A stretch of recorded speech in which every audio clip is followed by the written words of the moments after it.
dizer o seguinte: nós propomos a eliminação da revogação do quarto e do texto da proposta de lei, sim. Só que o número 5º atual faz referência ao Fundo de Compensação de Trabalho, portanto também propomos esta eliminação. Da lei, sim. Da lei. Eliminação? Da proposta. Sim, da lei em vigor e não da proposta de lei. Importa aqui sobre o artigo 127 dizer o seguinte: o artigo 127 diz respeito ao dever do empregador e ao revogar o número 4, com esta proposta de lei, ao revogar o número 4, significa que PSD e CDS estão de acordo com a revogação do seguinte: de acordo com o que está hoje em vigor, o empregador deve comunicar ao serviço com competência inspectiva do Ministério responsável pela área laboral, antes do início da atividade da empresa, a denominação...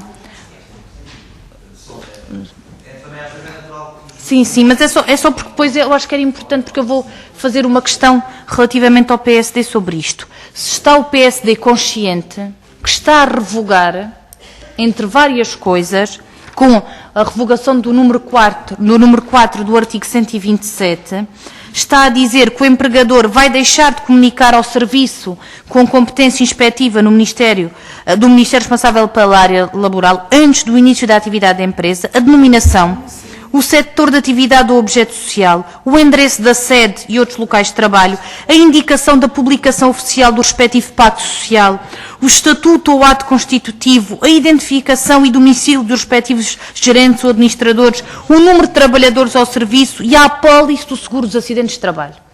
Eu acho que o PSD e o CDS podem não estar bem conscientes do que é que significa isto, porque pode chegar ao ponto de haver uma ação inspectiva da ACT e não há, a ACT não tem ao seu dispor o endereço da sede social da empresa, dos gerentes e dos administradores, nem a apólice de seguro dos acidentes de trabalho. E, portanto, ou não está a ver a gravidade do que representa esta proposta, ou significa que o que está aqui a dizer é que sobre a necessidade de autuar uma empresa não tem como, porque não tem estes elementos. E isto é da maior gravidade, porque nós sabemos hoje que perante muitas ações inspectivas, quando muitos sindicatos e trabalhadores individualmente pedem uma ação inspectiva, a ACT tem ao seu dispor o endereço da empresa para onde há de enviar o auto. Tem um conjunto de informações que são básicas para a conclusão da sua função em contração inspectiva. Com a revogação disto, é o próprio papel da ACT e a sua missão que está colocada em causa. E, portanto, eu acho que deve ter sido um lapso. Ou então é o regresso à lei da selva. E isto, de facto, é um retrocesso. Eu creio que nós não podemos aqui certamente dizer quais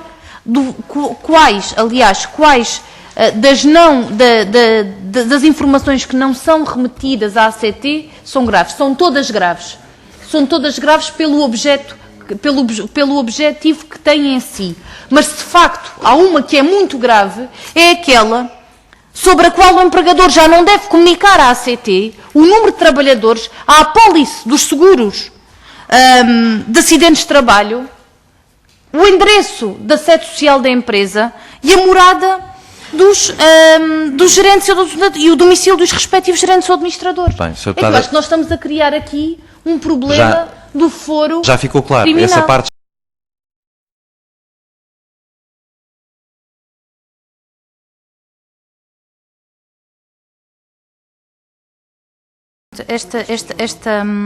Esta declaração da senhora deputada fez-me uma questão, que é, se por força da revogação do número 4 do artigo 127, que é a apólice de seguro de acidentes de trabalho, e quando a ACT tem a obrigação de fazer queixa ao Tribunal de Trabalho sobre acidentes de trabalho, como é que o faz? Contra quem é que apresenta se não tem a apólice, se não tem esta informação? Há outra questão também sobre isto. Há uma insolvência fraudulenta, tem que ser levantado um auto. A quem é dirigido este auto?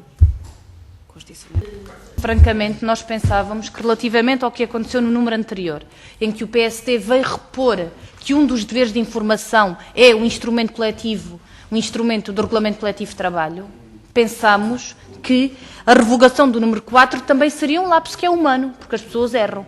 Agora, se não é um erro e é deliberadamente revogar a apólice de seguro dos acidentes de trabalho, a comunicação à ACT da apólice do seguro de acidentes de trabalho, da identificação e domicílio dos respectivos gerentes ou administradores, do número de trabalhadores ao serviço, do respectivo pacto social, do estatuto ou ato constitutivo. Então, quer dizer, eu creio que nós estamos a levantar aqui um alçapão que, até do ponto de vista criminal, vai ter que ter consequências gravíssimas. E, portanto, aos senhores deputados nos esclarecem no sentido de perceber a gravidade da alteração que estão a tomar, ou então nós podemos correr o risco do legislador ser cúmplice com atos de fraudulência relativamente a insolvências e outro tipo de acidentes. Senhora deputada, ficou